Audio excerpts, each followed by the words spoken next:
Paul's mother, Jessica. Oh. She's a fucking badass warrior in the books. Like the way the movie depicts her is like she's just like they have a crazy the force, basically. Which I thought was super fucking cool that they can use their voice to command people. That's why she's a badass warrior. She can fight. She has hand-to-hand combat, and she has powers to make niggas kill themselves.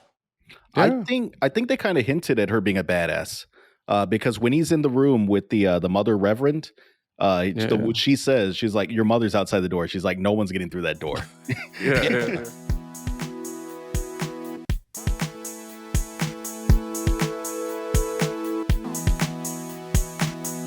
They killed off so many of my favorite actors in this damn movie. Yeah, Josh Brolin is such a badass. Did Josh Brolin die? They didn't show him alive, so maybe he's not dead. I don't think they didn't actually show his death, so maybe he's alive.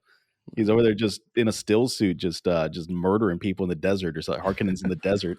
They killed off Oscar Isaac. I love Oscar Isaac. He went out like a champ, as much as a champ you can be. When you're who's naked. Oscar Isaac again? He's the dad, the Duke. Oh no, that nigga's dead. Yeah, that 100%. Yeah. I wanted to talk about that. That fucking doctor is a dick. He had his family. He should have known they were fucking done for. My nigga. Think about it though. You would do the same thing if it was your wife or your mother. Like you would try. Not if I know who the Harkonnen are. Not if I know who the Baron is. This nigga already set up a trap for him before he did the deed. He did the deed and he was like, "All right, I gotta lay a trap." You know that these niggas are dirty. I'll give you that. You gotta call a spade a spade. Like, I'll give you that. That's a valid point. Never trust a man that goes to that many lengths to force a conversation with you while he's fully naked. That man loves talking to people while he's fully naked. That dude is weird. What about when he came up from the bubbling shit? That shit reminds me of Pucho, just a little bit. If Pucho was coming out of a jacuzzi, that's what I would picture him. Did I look like a fucking fat bastard in a mud bath? I mean, you guys are both bald. Wow. So wait, is he floating or is his legs really tall? No, he's floating. He's floating. He has like a levitation device. You didn't see him crawling you didn't see him crawling on the ceiling like the end of Hereditary? Yeah. How come it didn't kill him? That's how he survived the poison, because he turned it on. What? Because he went his shield. He went all the way up. The shield doesn't protect you from that.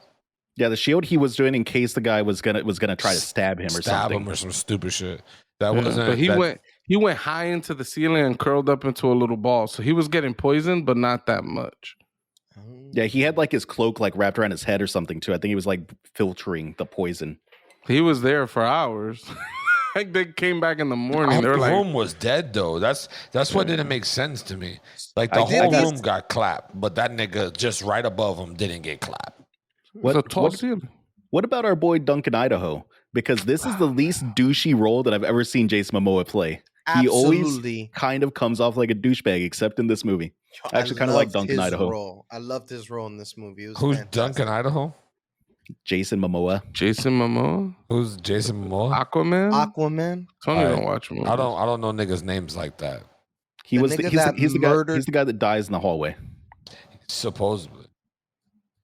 He gets stabbed pretty hard and he falls on the ground. Come back. I feel like he can come back. No, they stabbed him about 20 times. That hallway's gonna heat up in the day. They're fucked. He might see his shield. His shield was red the entire last 30 seconds of that fight. I'm mad that they killed him off real quick though. Honestly, now that I know who you're talking about, I don't know that nigga's name, but now that I know who you're talking about, he's. I liked him in the eyes of Aquaman. There's certain characters that are forever a character. He's forever Aquaman in my eyes. That's Khal Drogo. Yeah, he's Khal Drogo for sure. Oh yeah. So all right. As I keep thinking, I keep getting more. I get pissed off about other things, but the one thing that I had to complain about was Kynes, the black woman who was the surveyor for the emperor, but really she's a Fremen. Yep. She was like, she was prepping to ride a worm, and then she just got stabbed in the back. And I'm like, you're a desert person, and you just fucking you just let someone sneak up on you like that. Like, I don't know, that it just felt too like, I don't know. It felt like she ran out the hallway with a big head start, and the Sardaukar just caught up to her in like 0.1 seconds and stabbed her in the back. I'm like, this fucking sucks. Dude, we don't understand the ways of the Sardaukar. They flew in through the sky somehow and found him immediately in that little like that treatment facility. They had levitational devices, just like their emperor. That nigga can levitate. Like that's what I was waiting for zip lines or something. Nah, them niggas gradually fell because they probably have that same fucking device that fat fuck got. Yeah, no, I just accepted Sardaukar and Harkonnen are different, right? Correct. Yeah, the Sardaukar are from the Emperor. They're like his special elite soldiers. Yeah, that's the ones that came down in that dome thing, and then the guys fucking came out of the sand and killed them. Yeah, but the guy who levitates is not the Emperor. He's the Baron. Yeah, he's the leader of the Harkonnen.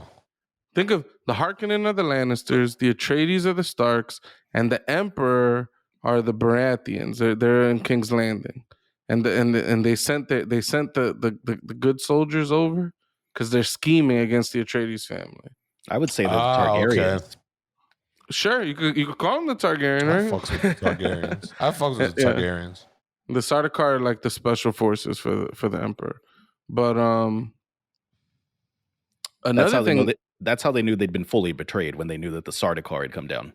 Yep, that's why he's like, that's why when Duncan is like, "Yo, the Sardaukar here," and they were so shocked. They're like, "What do you mean the Sardaukar here?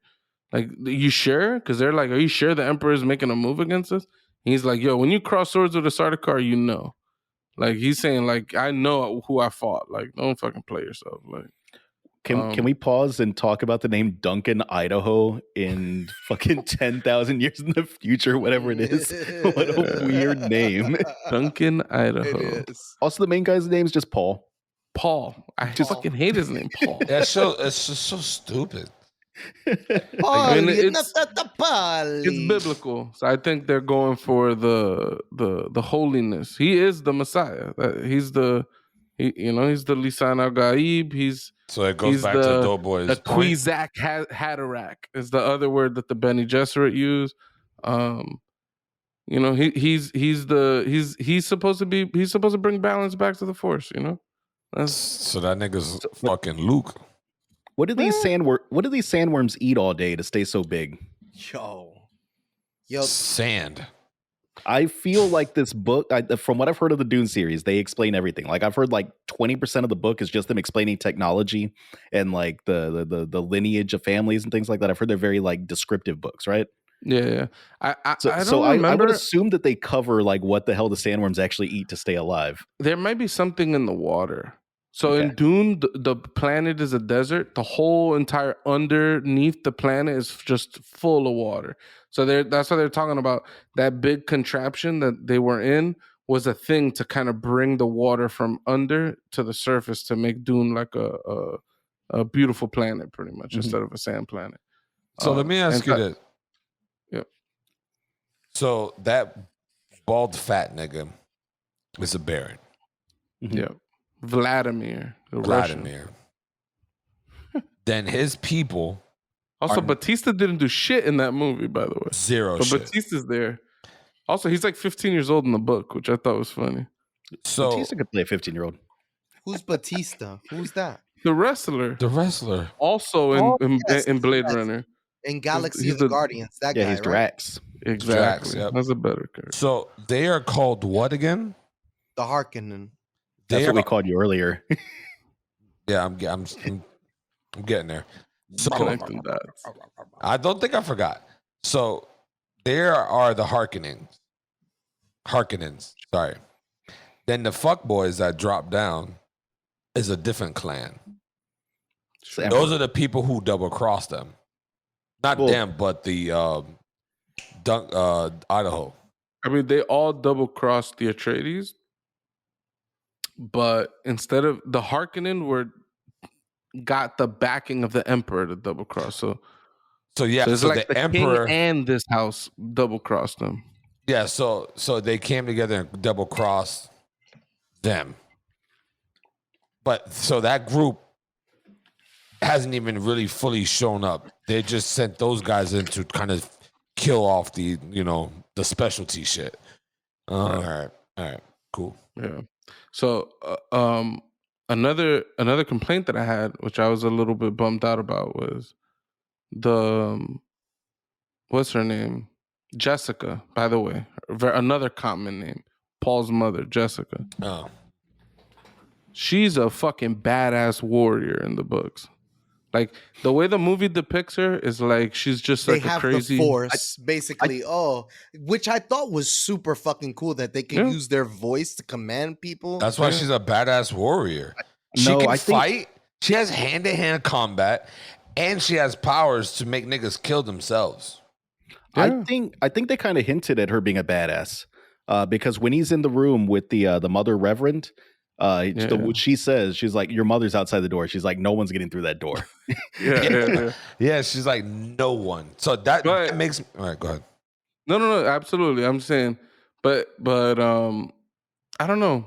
It felt like that was the only moment.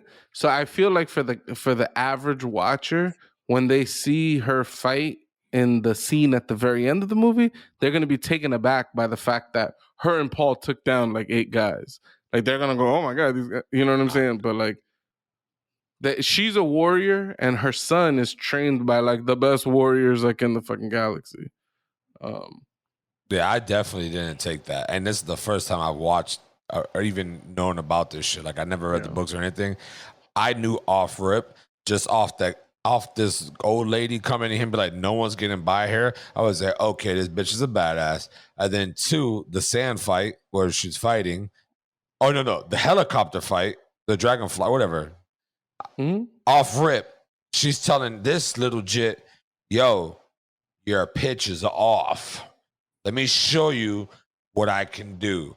And destroyed these 3 fucking ducks. Then next thing you know, she's battling with 8 dudes.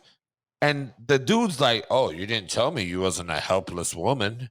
You're like, I'll protect you now. You can ride with me. Just don't kill me. I'm just like, yo. But what I didn't understand is why she didn't take the fight. Like why the guy stopped the challenge for her. So her son stepped up. That's what I didn't get. I think she knew it had to happen. Yep. For them to believe that he's the Lisan Ayabib guy, I think she understands that he needs to take the lead. Also, damn, I forgot what I was gonna say. But there was something about that. Never mind. Just go ahead. I loved so sorry about that.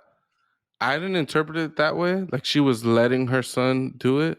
I thought it was more like the other guy already publicly stated like she can't be one of us. So it's like she can't participate in our rituals, but Paul can be one of us. That's sort of how I saw it. I don't really know the answer. Yeah, he did say that because she's too old. That was before he got before he got his ass handed to her by her. So like, I don't know. I loved the way that the movie and the book handles like flashbacks. Flashbacks are Paul's dreams, I should say. Because like Paul, like for example, the guy Paul kills at the end of the movie, Paul has a whole relationship with this guy. Like that guy taught him lessons about how to wear the suit, how to walk the desert, how to do all this stuff. And one thing in the book, Paul cries like a baby after he kills that guy. And the movie, it was a little different. I liked it. I don't know if it hit the same way, but he walks away like in shame. Like he doesn't want to lift his head. He keeps his head down. I don't know. I thought the scene was really cool. No, that's why she noticed it. Like they noticed it. The girl's name is Chani. Yeah, I forget her name, but whatever. She fucking noticed it. Like even when and I even noticed it because I was like, damn. When he first says yield, he's showing compassion to somebody that he fucks with, but he don't know that he fucks with. So I'm like, damn. And he did it like a yield 3 times. And then and then the guy was like, no, we need to fight to the death. And he was like, I'm gonna honor you, but I am going to be saddened by this. Fucking kills him instantly. Well, not instantly, but kills him. And then as he lays him down pretty much, and you can just feel the anger within himself, right? That the chick feels it. So I was just like, damn. Well, he holds his hand as he dies, doesn't he? Yeah, I think he was holding his hand. That's like some respectful ass shit. He's like, yo. As respectfully as you can kill another person. Yeah, yes. Facts. You're respecting their culture and shit too. But they felt it. It's how their culture works. I think it was very respectful. Tony, if you kill me and you're holding my hand when you kill me, I'm still gonna haunt you. Oh, that's you're still getting haunted. What do you mean? Ouija board's gonna appear real quick. 7 episodes ago, you told me I can kill you if you gave me the wink. Yeah, I don't know why you now you're mad at me. I'm still gonna haunt you. Fuck boy. So what was I gonna say? Yeah, all right. I have one comment and then a couple fun facts. So the last comment is the movie even hints. Remember, the girl tells him, like, you should feel honor in the sense, like, your Jamis, this guy's a great warrior. He'll take you out quick, kind of thing. And then he's kind of playing through his death in his head. Right, he puts his hand on the rock and he sees the guy kill him. You could almost imagine it like he's living some number of battles with this guy before he actually fights him and like knows his moves or something. Like you know Dr. what I'm Strange saying? style.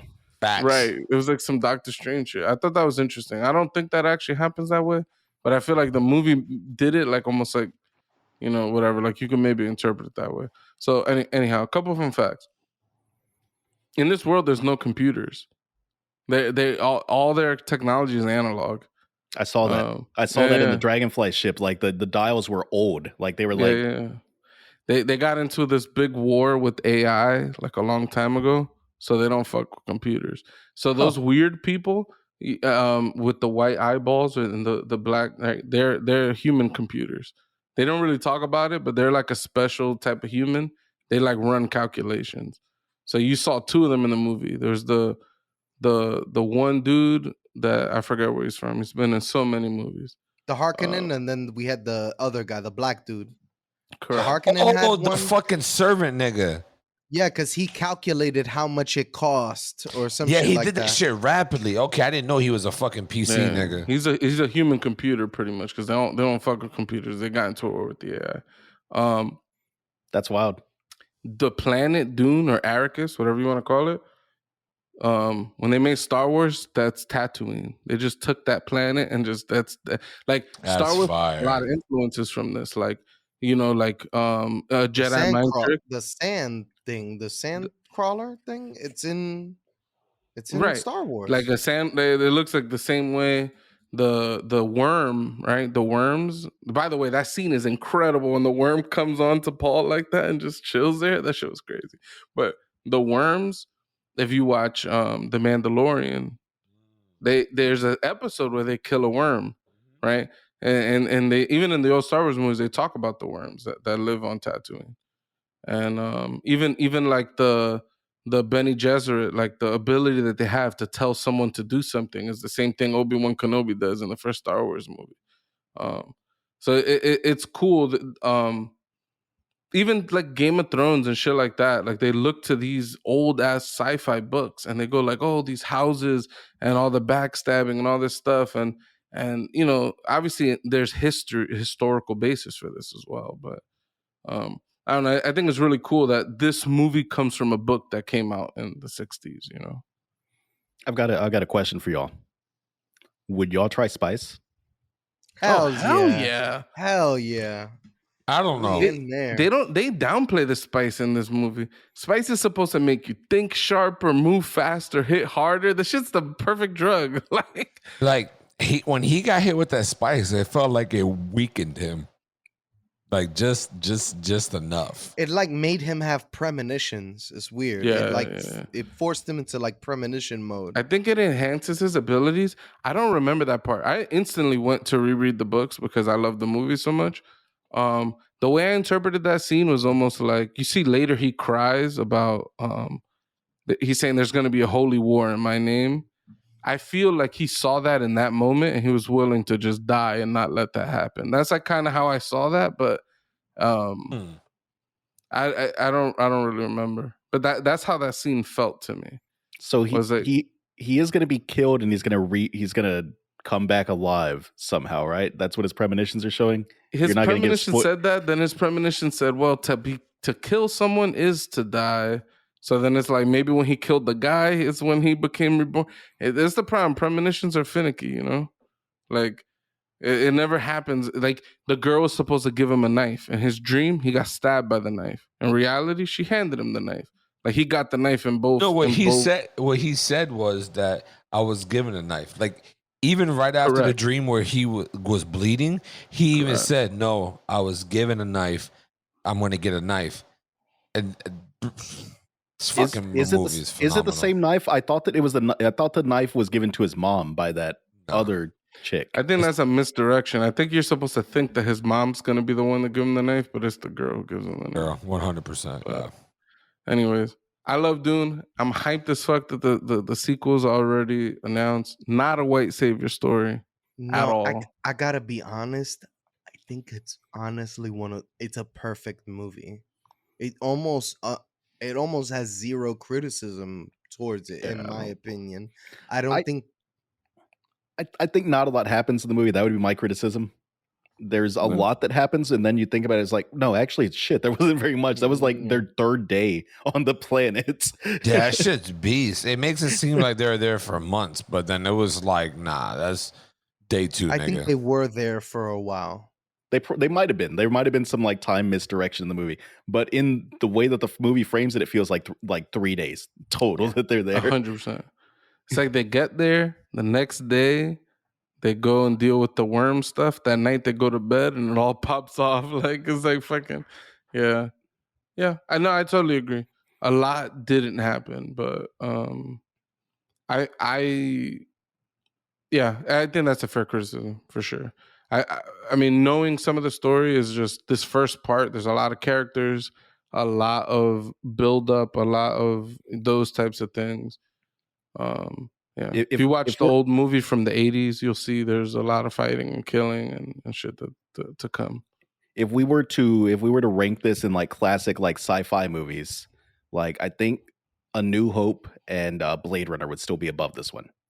Just because they're self-contained. Like even A New Hope is a self-contained movie. Like there was room for a sequel, right? But it was a self-contained story.